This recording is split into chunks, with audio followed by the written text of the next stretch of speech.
Donc, un cercle trigonométrique, c'est un cercle de rayon 1 orienté dans le sens direct, ou positif, inverse des aiguilles d'une montre.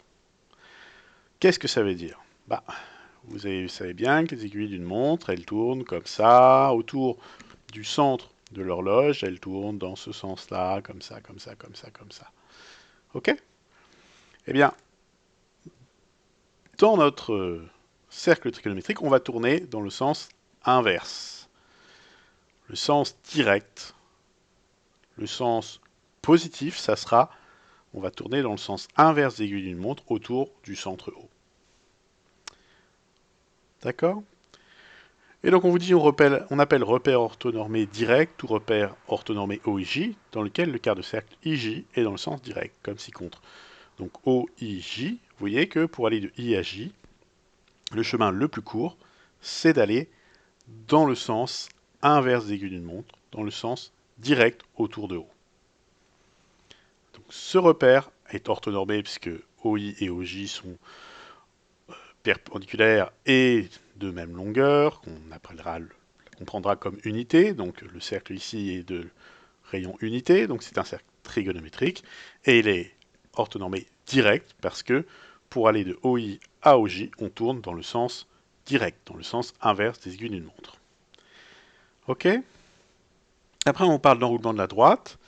On vous dit, soit un repère orthonormé direct, OIJ, le C, le cercle, etc. Donc, je vous avais donné un fichier pour illustrer tout ça. Il est à ouvrir dans GeoGebra ou sinon directement accessible en ligne dans la séance de mardi dernier. Et voilà ce que ça donne. Donc l'idée, c'est qu'on a un cercle trigonométrique ici. Il est d'unité 1, ça c'est la moitié. Hein. Et on prend la droite tangente en I à notre cercle trigonométrique. Et sur cette droite, on va placer des points d'ordonnée X. Donc par exemple, le point d'ordonnée 1 va correspondre à l'OREL 1. Et on va chercher à enrouler, pensez à cette droite comme à une ficelle, qu'on enroulerait autour d'un cylindre ici, d'une boîte circulaire, d'accord? Et ça nous donne des choses comme ça. Excusez-moi. Ça nous donne des choses comme ça. Donc on enroule, on fait tourner autour, on fait tourner autour, on fait tourner autour. Et donc si on regarde au départ, quand on commence à enrouler, on voit que le point d'ordonnée 1 s'est retrouvé sur ce point-là du cercle. Et on va dire que ce point-là du cercle va correspondre au réel 1. Celui-là au réel 2, celui-là au réel 3, au réel 4, au réel 5, au réel 6. Et vous voyez qu'on est retombé sur le point I un petit peu après 6. Alors ça devrait vous rappeler des choses, si vous y pensez. Comme a priori cet enroulement se fait, on dit sans élasticité, ça veut dire que la longueur de l'arc de cercle ici est égale à ici 1, 2, 3, 4, 5, 6, 6 et quelques, 6,28, 2 pi, puisque la circonférence de ce cercle doit être 2 pi fois 1, 2 pi, à peu près 6,28. Donc vous voyez que, par contre, il y a quelque chose qui est un peu embêtant, mais on verra que on en tient compte. Si on regarde les points, le point ici qui correspondait à 1, il correspond aussi à 7 et quelques. Le point qui correspondait à 2, il correspond à 8 et quelques, etc. Donc revenons en arrière. Donc on avait enroulé de ce côté-là, mais on peut aussi enrouler de l'autre côté avec les parties de la droite où les ordonnées sont négatives. Et donc si on enroule de l'autre côté, on a ce point qui correspond à moins 1. Ok. Ce point correspond à moins 4, moins 5, moins 6, etc., etc. Et comme on peut enrouler des deux côtés, ça veut dire que ce point correspond à la fois à 1 et à moins 5 et quelques. Donc on a une infinité en fait de réels qui correspondent à un point donné. Mais chaque réel correspond exactement à un point. Donc dans le sens réel vers cercle, on a une fonction. À chaque réel, on associe un point de la droite et ensuite par enroulement, on associe un point du cercle. Alors on a bien vu que c'était pas très pratique, nos 1, 2, 3, 4, 5, 1, 6, ils tombent un peu n'importe où, on va dire, sur le cercle. Pas n'importe où, vous comprenez bien, c'est précis, mais ils ne tombent pas de façon à des portions naturelles du cercle. Donc en fait, généralement, on a tendance à pas graduer par des graduations dites décimales, d'accord, mais à graduer plutôt par des graduations en fractions de pi, comme on l'avait fait pour les radians, d'accord. Donc si on prend pi, pi sur 2, pi sur 3, pi sur 4, d'accord, déjà prenons pi sur 4, donc pi sur 4, 2 pi sur 4 c'est pi sur 2, 3 pi sur 4, 4 pi sur 4 c'est pi, etc. Et si là on enroule, on va voir que maintenant on tombe de façon beaucoup plus plaisante.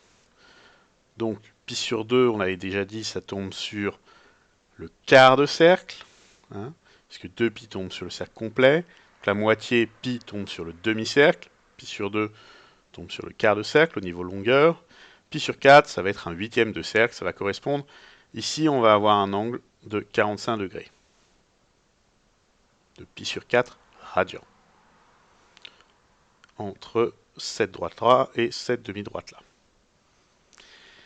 Et on peut continuer comme ça, on voit bien que 2pi, ça va être notre cercle complet, et si on continue, on voit que 9pi sur 4 retombe sur le même point que pi sur 4. Donc pi sur 4 et 9pi sur 4 correspondent au même point du cercle. Et si on regarde la différence entre les deux, 9pi sur 4 moins pi sur 4, ça fait 2pi. 5pi sur 2 moins pi sur 2, ça fait 4pi sur 2, ça fait 2pi aussi. Et c'est logique, parce que la droite a dû s'enrouler autour de tout le cercle avant de revenir au même point. Donc là, elle atteint pi sur 4 et continue à s'enrouler. Elle va s'enrouler encore de 2pi avant de retomber sur le même point. Même chose ici, même chose ici. Et puis si on continue, hop, 17pi sur 4. 17pi sur 4 moins 9pi sur 4, ça fait encore 2pi. On a encore fait un tour complet. Donc pi sur 4, 9pi sur 4, 17pi sur 4 représentent le même point du cercle. Parce qu'ils sont distants de 2pi. Pi sur 4 plus 2pi, 9pi sur 4, 9pi sur 4 plus 2pi, 17pi sur 4, etc., etc. Donc chaque point du cercle va correspondre à une infinité de réels séparés par un certain nombre de fois 2pi, un nombre entier de fois 2pi. Et bien sûr, ça marche aussi à l'envers. Si on enroule à l'envers, et qu'on passe ceci, on voit que moins 7pi sur 4 et pi sur 4 correspondaient au même point. Moins 7pi sur 4, plus 2pi, c'est-à-dire plus 8pi sur 4, ça fait bien pi sur 4. Donc, on a une infinité de réels séparés par un nombre entier de fois 2pi, ce nombre entier pouvant être négatif. Voilà, donc vous avez ici le repère orthonormé OIJ, vous tracez le cercle de centre O passant par I, donc de rayon 1, donc un cercle trigonométrique, et vous dressez la tangente en I sur lequel vous placez un point P d'ordonnée X, d'accord. Et par enroulement de cette droite sur le cercle trigonométrique, on obtient le point M qui correspond au point P et donc au réel X. Donc on va dire que M, ça va être l'image sur le cercle trigonométrique C du réel X.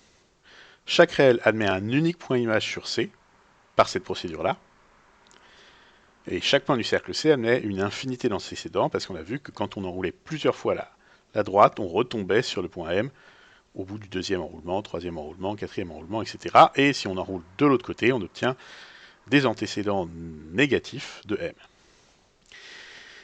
Donc deux nombres x et y ont le même point image sur le cercle, c'est-à-dire sont antécédents du même point image, si et seulement si x moins y est de la forme k fois 2pi, c'est-à-dire si la différence entre les deux réels est un nombre entier de fois 2pi, avec l'entier qui est un entier relatif à 0, qui appartient à z. D'accord. Et puis un autre point qu'on vous indique, c'est que si le réel est entre moins pi exclu et pi, alors sa valeur absolue, donc en retirant le signe, on va dire, c'est la mesure en radians de l'angle géométrique IOM, donc de l'angle IOM. Vous voyez ici, si m est l'image de x, c'est sa mesure en radians, vous voyez bien, puisque c'est la longueur de cet arc de cercle-là. Et alors pourquoi entre moins pi exclu et pi? Parce que pour l'angle géométrique, on va prendre le chemin le plus court entre i et m, on ne va pas faire plusieurs fois le tour du cercle. Et si m est sur cette moitié du cercle, ça va être entre 0 et pi. Et si m est sur cette moitié du cercle, le chemin le plus court sera dans le sens indirect, dans le sens des aiguilles d'une montre, donc correspondra à un réel négatif, à un enroulement de cette partie-là de la droite.